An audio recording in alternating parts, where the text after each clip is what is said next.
Pero mic test, mic test, mic test. Good kaya ang audio nito. May time kasi mga parts na sumasablay yung audio ko, kaya minsan paulit-ulit ako ng ginagawa. Okay, sana ngayon goods ang audio. At para maging maganda yung talakayan natin ngayon. So good day sa inyo mga parts, and welcome ulit sa ating channel. So for today's video, tutuwa kasi ako sa mga nangyayari o nakikita ko ngayon mga parts sa social media mga parts. About pa rin sa motor mga parts, kasi ang daming lumalabas talaga na mga bagong motor ngayon, sa panahon ngayon talaga. Kumbaga mga parts, kung kabibili mo pa lang ng motor, maya maya meron naman panibagong motor. Yun nga no, wala lang, naliw lang ako. At ang gaganda ng mga nila, ng mga specs nila. So hindi naman natin pag-uusapan yung mga specs ng motor mga parts. Wala ko na bang palitan si Mighty. Oops, stoplight na naman sa unahan, red light.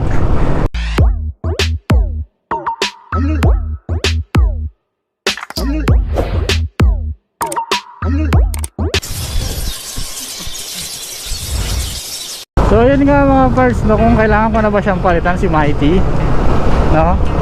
So based lang to sa aking pananaw or opinion mga parts, no? Sa ngayon kasi mga parts, parang wala pa akong balak palitan si Mighty, kasi wala akong nakikitang dahilan. Kasi goods pa naman siya mga parts eh. Saka naniniwala ako pag may gusto ka talagang isang bagay talaga mga parts, tulad ng motor, kahit ano pang dumating na mga panibagong motor mga parts, hindi talaga matutumbasan o matatapatan ng ibang klaseng motor yan eh. Kung mapapansin nyo mga parts, ang dami na nagsipaglabasan ng panibagong version ng NMAX, diba? Version 2, tapos mayroong 2 point something pang mga gano'n, no?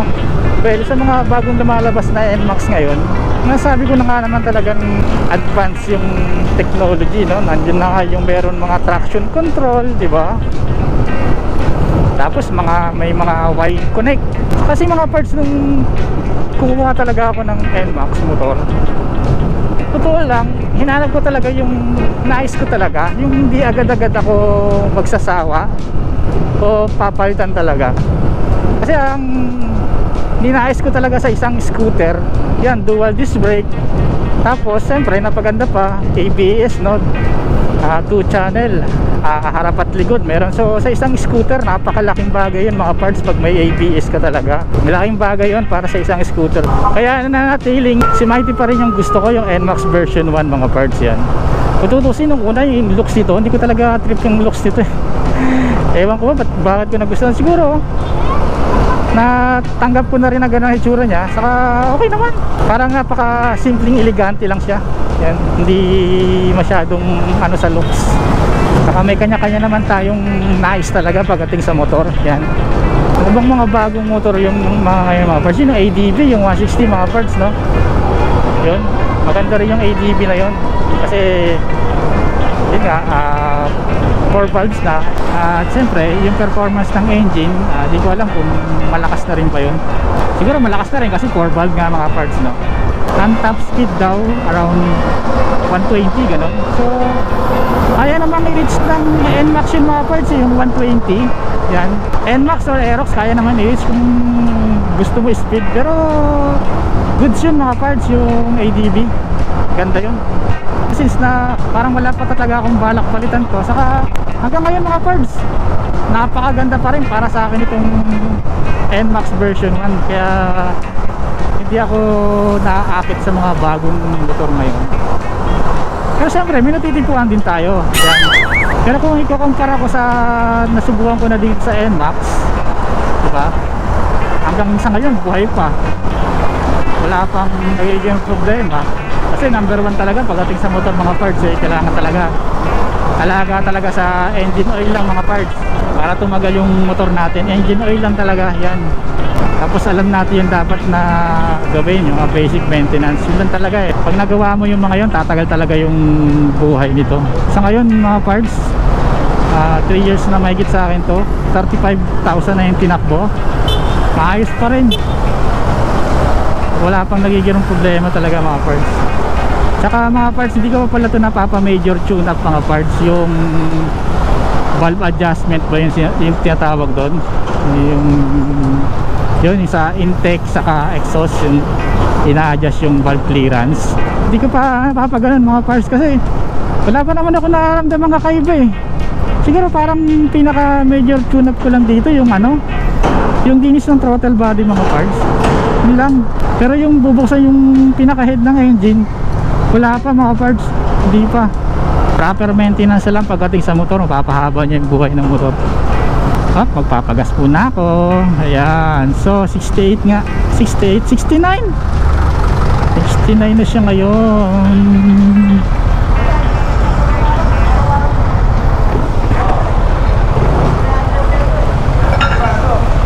XCS full tank mo. Okay na yun. So mga parts, dito ako madalas nagpapagasolina sa may Petron, Malibay. Kasi yung doon malapit sa amin mga parts, sa may Petron C5, nako grabe yung presyo doon. Kumbaga dito 60, ay sabihin natin 69, doon mga parts 70, 71, 72, mga ganun ang presyuan. Hindi ko lang kung ba, pero dito tapat yung presyo dito. Malaki na pala yung points ko dito sa ano, sa ano ko, sa card ko. Nasa 1,500 na. So gagamitin natin to pag emergency, pag walang-wala na tayong pang gasolina. Malaking tulong din yung card nila.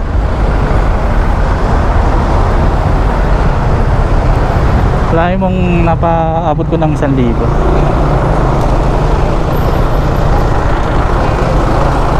Dito na naman tayo, mga kamote na naman tayo dito. Di matapos-tapos ang daanan. Boss, ano ba? Yung Click 160 ba yun? Honda Click 160. Ayos din, pero mas gusto ko yung riding posture ng ano, itong NMAX. Let's go sa go! Ratat na yung ratat dyan mga motor. Naalala ko dati mga parts yung yun nga, yung bago ako bumalik itong NMAX na version 1. Ang dami talaga nagre-review about dito. Meron mga nagre-review about sa mga specs yan. Siyempre normal na yun. Pag may nagre-review ng about sa mga motor, mga parts, yung specs lang naman ang hinahanap ko doon eh, ang pinakihinggan ko. Yan. Nung una talaga, yung ginamit ko to, talagang although madali lang siya patakbuhin.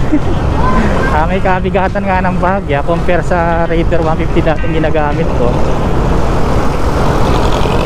Pero sa katagalan, nasanay din mga parts. Sanay din. Sanayan lang talaga. Kinagustuhan ko nga dito, tipid to sa gasolina kahit paano mga parts. Although mas tipid nga yung bago ngayon, mas maganda ang engine, pero wala pa rin talaga.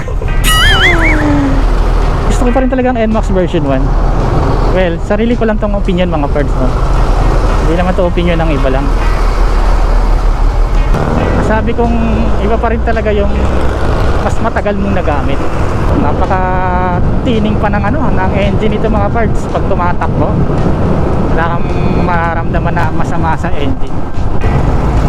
Dati yan, yung Aerox na yan, prospect ko rin yan eh. Yung Aerox, kaso lang yun nga, ang hinahanap ko dual disc brake, tapos siyempre ABS yan. Saka napansin ko dyan mga parts, di naman sa sinisiraan ko yung Aerox mga parts na okay din naman yan, sports type ang dating ng Aerox talaga eh. Pag may OBR ka mga parts dyan sa Aerox, base lang ko sa nakikita ko, sa napapansin ko. Tapos kung medyo may katakaran yung OBR mo, ang taas tingnan.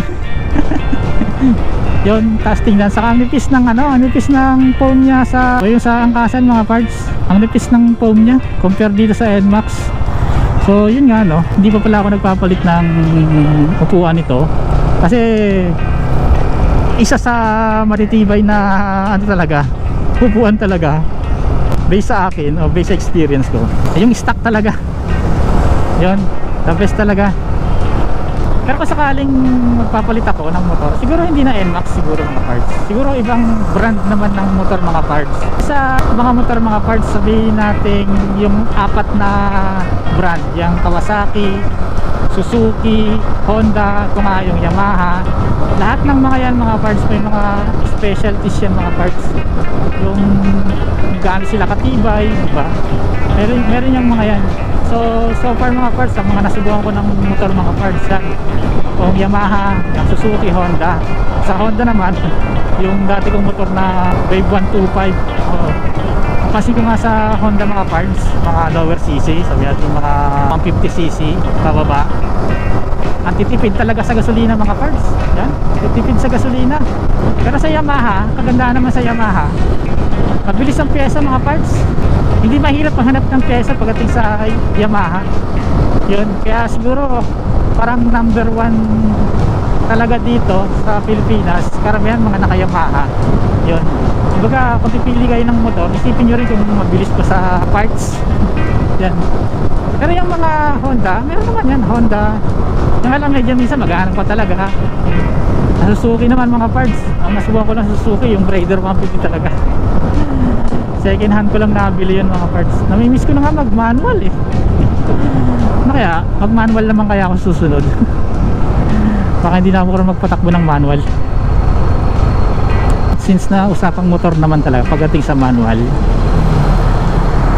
ang pinaka gusto kong engine design talaga mga parts sa Suzuki talaga, yung Suzuki na Raider 150, kasi double overhead cam mga parts yan, tapos shim type lang siya yan, hindi siya rocker arm na hindi mo kailangan mag-adjust ng ano, ng valve clearance, di ba? Kadalasan napupudpud dun eh yung valve lang talaga. Pag once napudpud na yung valve, palit ka na talaga ng valve, or pag napudpud yung pinaka shim, yun. May napansin ko na sa Raider 150 yan. Yung nga lang problema sa Raider car, malakas sa gasolina. Tapos yung ano naman, may FI, di ba nga parts? Yung FI naman, although goods naman siya, mas malakas yung engine, saka mas matulin, kaso lang lumiit siya eh, mas lumiit siya. Tapos kung papipiliin ako between Raider carb or FI, siguro dun ako sa carb type mga parts. Yan, kasi kahit carb type yun mga parts, mabilis na yun. Kasi dati bumahay kami ng Ilocos mga parts, talagang mabilis na talaga yung Raider carb eh.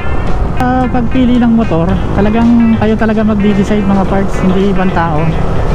Yan, kahit ano pang sabihin ng ibang malulupit pagdating sa motor, kayo pa rin talaga magdi-decide kung anong motor yung gusto nyo. Kasi kayo magbabayad eh, sa sarili nyong pera. Saka mga parts, sa pagpili ng mga bagong motor ngayon, huwag kayo masyadong padalos-dalos na yun agad yung nagustuhan nyo. Bakit ka ba nasabi ko huwag agad padalos-dalos mga parts? Kasi mga parts, yung mga bagong labas na motor, hindi pa natin alam yung talagang issue niyan eh. Kasi, di ba, kahit minsan bago talaga yung motor, may issue yan pagdating sa engine or sa wiring, mga ganyan. Meron yan, hantayin nyo munang patagalin bago kayo bumili kung may ninanais kayong motor. Basta yun, pag napatunayan na or sabihin natin may tumagal na motor, sabihin natin mga 1 year na yung ano, motor, at wala namang masyadong issue, or kung magkaroon ba ng issue, mga minor lang mga parts, saka nyo bilhin. Hindi yung padalos-dalos ha. Pero siyempre nasa inyo naman yan, kung may pambili naman kayo eh, maski may issue, bilhin nyo. Yun lang siguro for today mga parts, no?